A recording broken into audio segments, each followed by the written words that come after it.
से मिलवाते हैं बेनीपुर के सबसे चर्चित अधिवक्ता सुशील चौधरी सर से। ज़्यादा टाइम नहीं लेंगे, डायरेक्ट आपको बात ही करवाते हैं। सर, सबसे पहले जानकी न्यूज़ चैनल में आपका स्वागत है। आपको भी बहुत बहुत बधाई कि आपने मुझे इंटरव्यू के लिए अपना बहुमूल्य समय दिया। ये विशेष रूप से आपको धन्यवाद। सर, आप बहुत दिन से प्रयास कर रहे थे जो एक्साइज कोर्ट के लिए बेनीपुर में, और अब वह कोर्ट सुन रहे हैं, नोटिफिकेशन जारी हो गया है, अब वो आने वाला है। निश्चित रूप से इस संघर्ष में मैं 52 दिन जेल में भी रहा। एक्साइज कोर्ट को बेनीपुर में लाने के लिए 2021 से लगातार इस आवाज़ को हमने उठाया और वह आवाज़ सरकार तक हमने पहुंचाने का सफल प्रयास किया, जिसका परिणाम है कि बेनीपुर और बिरौल मिलाकर बेनीपुर में एक्साइज कोर्ट का गठन हो गया। इसके लिए मैं जनता दल यूनाइटेड के राष्ट्रीय कार्यकारी अध्यक्ष संजय झा जी और बिहार के युवा मुख्यमंत्री आदरणीय सम्राट चौधरी जी के प्रति आभार प्रकट करना चाहते हैं कि उन्होंने मेरे द्वारा की गई मांगों को अक्षरशः पालन करते हुए बेनीपुर के जनता के लिए, बिरौल की जनता के लिए बेनीपुर में एक्साइज कोर्ट देने का काम किया है। सर, और आप हमेशा मांग करते रहते हैं क्षेत्र विस्तार को लेके, जो बेनीपुर को न्यायालय का क्षेत्र विस्तार किया जाए। क्षेत्र विस्तार होने से बेनीपुर को क्या फायदा मिलेगा? देखिए, यह डिमांड लगभग हम 16 साल से कर रहे हैं जी। और क्षेत्र विस्तार इसलिए ज़रूरी है कि बेनीपुर बहुत पुराना अनुमंडल है और आज के डेट में मात्र 2 प्रखंड बेनीपुर और अलीनगर के आधार पर यह सिस्टम चल रहा है। तो मैंने बिहार सरकार से कई पत्राचार किया कि बेनीपुर का जो डीएसपी का क्षेत्र है, मनीगाछी, बहेरी, सकतपुर, इन तमाम चीज़ों को, तमाम क्षेत्र को आप बेनीपुर में मिला दीजिए। तो हमने राज्य सरकार से हाल में ही पुनः अनुरोध किया है कि बेनीपुर में इंफ्रास्ट्रक्चर की कोई कमी नहीं है। तो हम ये नहीं कहते कि आप थाना को आप न्यायालय से जोड़ दीजिए। मेरा एक ही डिमांड है कि अनुमंडल बेनीपुर में मनीगाछी प्रखंड, तारडी प्रखंड और बहेरी प्रखंड को जोड़ के, साथ ही साथ घनश्यामपुर के लोग जब बिरौल जाते हैं तो बेनीपुर होते हुए बिरौल जाते हैं, और घनश्यामपुर का तमाम लोगों का यही कहना है कि अगर बेनीपुर से हमको जोड़ दिया जाता है तो आर्थिक, मानसिक और शारीरिक क्षति कम होगा। इसलिए हमने घनश्यामपुर को भी जोड़ने की बात मैंने अनुमंडल बेनीपुर में माननीय राज्य सरकार से किया है, और मुझे उम्मीद है कि बिहार के युवा मुख्यमंत्री निश्चित रूप से हमारी मांग जो है क्षेत्र विस्तार का, निश्चित रूप से वह मानेंगे, और ताकि बिहार का जो बेनीपुर पुराना अनुमंडल क्षेत्र रहा है उसमें रौनकता आएगा, और एक्साइज कोर्ट आने से लगभग 5-7 हज़ार एकड़ आएगा, जिससे यहाँ का जो स्थिति है, यहाँ की जनता का स्थिति, बिरौल के सुदूर इलाके के जनता का स्थिति आर्थिक रूप से मजबूत होगा और सुलभ न्याय मिलेगा।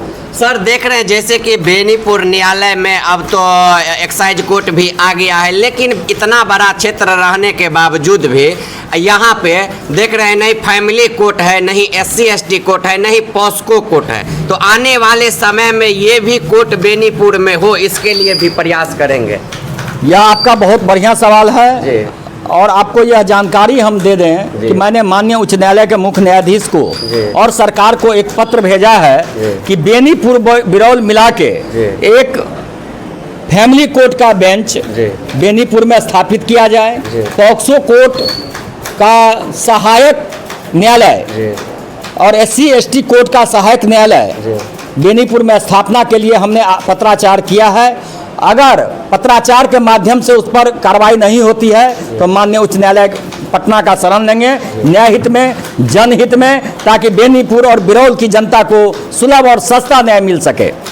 सर, आप पूरा बेनीपुर में चर्चित अधिवक्ता में आपका नाम दर्ज है और हमेशा चहल पहल रहते हैं, अखबार में हो या सोशल मीडिया के माध्यम से हो, हर जगह आपका चर्चा होते रहता है। हमारे दर्शकों का एक सवाल है जो आपसे पूछना चाहते हैं, आपका अनुमति हो तो। एकदम एकदम अनुमति है। सर अभी तक आप इतने दिन से प्रैक्टिस कर रहे हैं, लमसम 15-16 वर्ष से प्रैक्टिस कर रहे हैं यहाँ पे, अभी तक आप कितने लोगों का सजा दिलवा चुके होंगे? देखिए, हम तो डिफेंस के लॉयर हैं, बचाव पक्ष के जी। लेकिन हाल में ही आपको जानकारी हम दे दें जी। एक बहेरा बाजार का मामला था जी। ब्रूटली उसका हत्या कर दिया था जी। महारुद्र झा वगैरह जी। और उसमें हमने आजीवन कारावास जी। करवाया जी। जिला एवं अपर सत्र न्यायाधीश बेनीपुर के न्यायालय से। जी। ये उपलब्धि रही। प्रायः सुदूर इलाके में ये होता है कि सेशन ट्रैवल केस में आपस में लोग समझौता कर लेते जी। हैं और समझौता के आधार पर कन्विक्शन का चांस कम हो जाता है। अगर समझौता नहीं करे तो निश्चित रूप से न्यायालय साक्ष्य के आधार पर सजा करती है। साक्ष्य के आधार पर न्यायालय सजा करती है। निश्चित।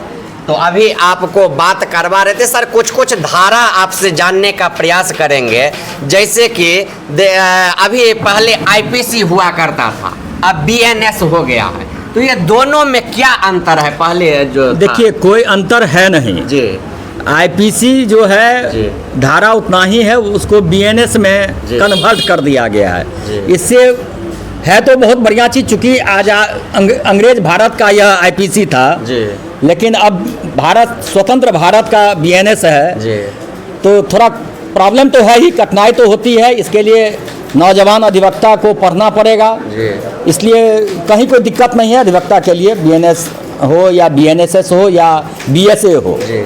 कहीं कोई दिक्कत नहीं है। सारा चीज़ वही है, केवल सेक्शन चेंज कर दिया गया है। और सर देखते हैं अभी प्रशासन द्वारा हाई कोर्ट का आदेश है जो 7 साल से कम के सजा में गिरफ्तारी नहीं करना है, लेकिन यहाँ का जो प्रशासन होते हैं धारा थोड़ा सा भी कम रहे, मामूली धारा में भी बार बार घर पे रेड मारने लगते हैं, पुलिस पकड़ने का प्रयास करते हैं और पकड़ भी लेते हैं। तो क्या 7 साल से कम के सजा में पुलिस को पकड़ने का अधिकार है?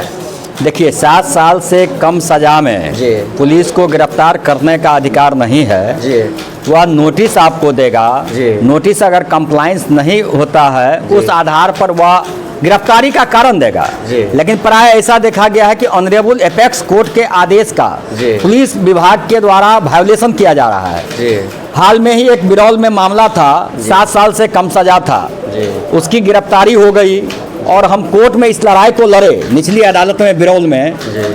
और वह रिमांड हमने नहीं होने दिया और ऑनरेबल एपेक्स कोर्ट के जजमेंट के आधार पर हमने नहीं होने दिया। जी। इसलिए जनता को भी जागरूक होना होगा। जी।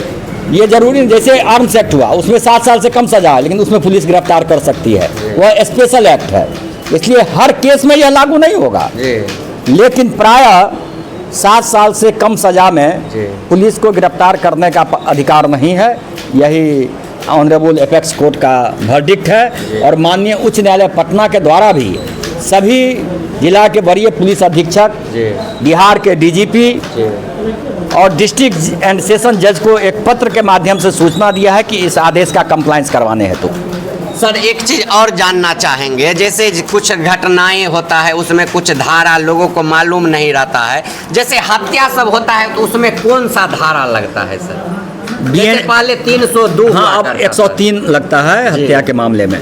103 होता BNS। अब 307 जो पहले वो होता था तो वह 109 आ गया है, 109 हो गया है। चलिए सर, हमसे बात करने के लिए बहुत बहुत धन्यवाद। आपको भी बहुत बहुत धन्यवाद कि आपने अपना बहुमूल्य समय दिया, जनता के हित में आपने इस सवाल को उठाया। और एक चीज़ आपके जानकी न्यूज के माध्यम से जी, जी। हम बेनीपुर के माननीय विधायक जी। विनय चौधरी जी के प्रति भी आभार प्रकट करना चाहते जी। हैं। उन्होंने सदन के अंदर जी। क्षेत्र विस्तार का मामला उठाया। जी। अब मुझे उम्मीद है जी। कि कंधे में कंधे मिलाकर हम लोग अगर प्रयास करते जी।